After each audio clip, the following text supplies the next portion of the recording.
Hello, this is Victor at RestoreMercedes.com. This video is for Aislad in Maryland. This is part 5, I believe, for CL500 repairs, and this is what I'm working on today. I already worked on the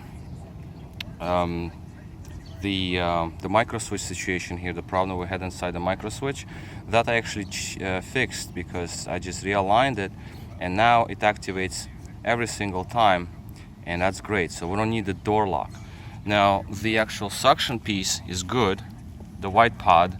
The door lock pod needs replacing because sooner or later it will fail. As you can see, it has cracks to it right here, so sooner or later it will start leaking. So while I'm at it, might as well replace it. It's not expensive.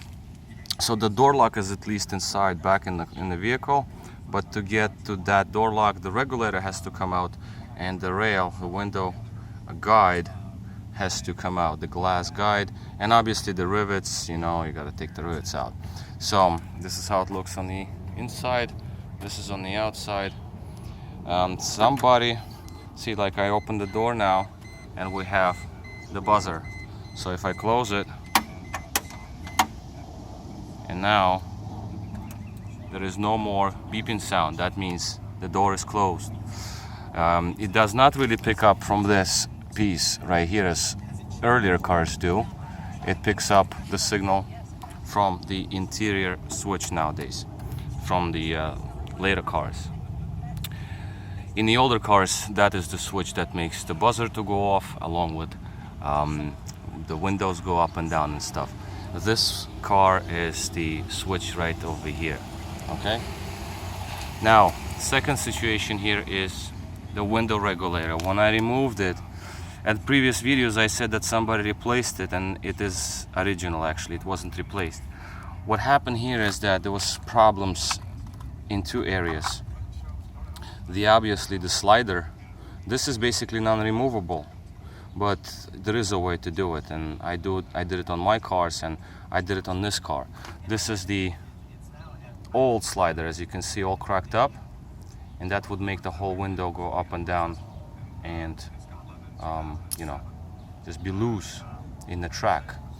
These are the pieces from the old slider. And then there was another problem here. Somebody tried to weld it.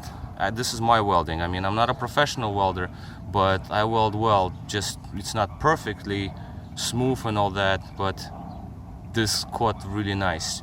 So it's welded pretty good. I mean, I welded my exhaust, but they put bolts. These are the heads.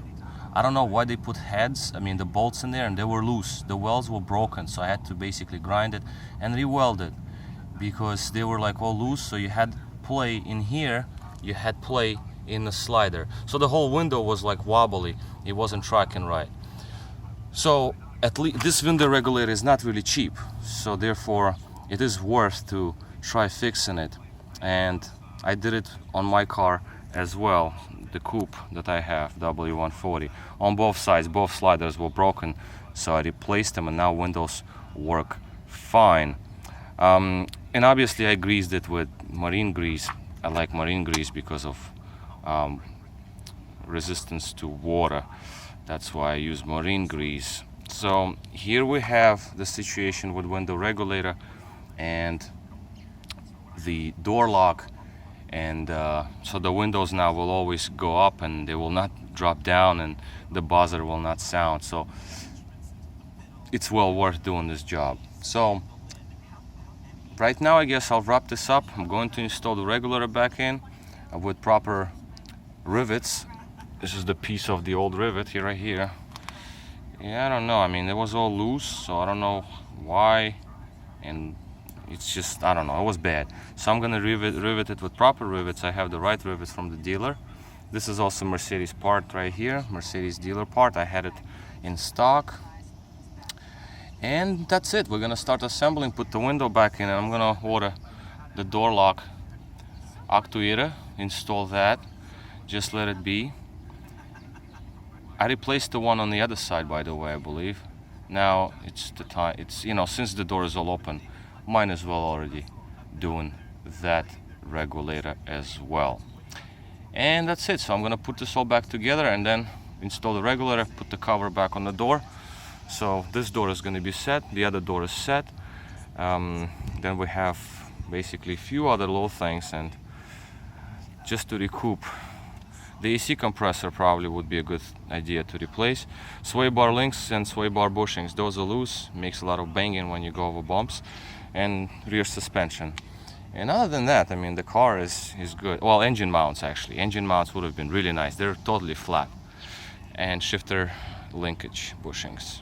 But other than that, I mean, these are all like not huge, like global problems right here. This is something that, these are kind of complicated stuff. So this way, I want to get to the, to get the door lock out, get the switch, to get the concept, that takes a while.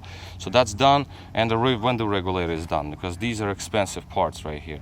So that's gonna last a long time. Obviously, driver's door is used the most. And yeah, other than that, I mean, it's great. And the car is coming along. All right, so I'll wrap this up. And this is Victor at HistoriaMercedes.com. Thank you for watching.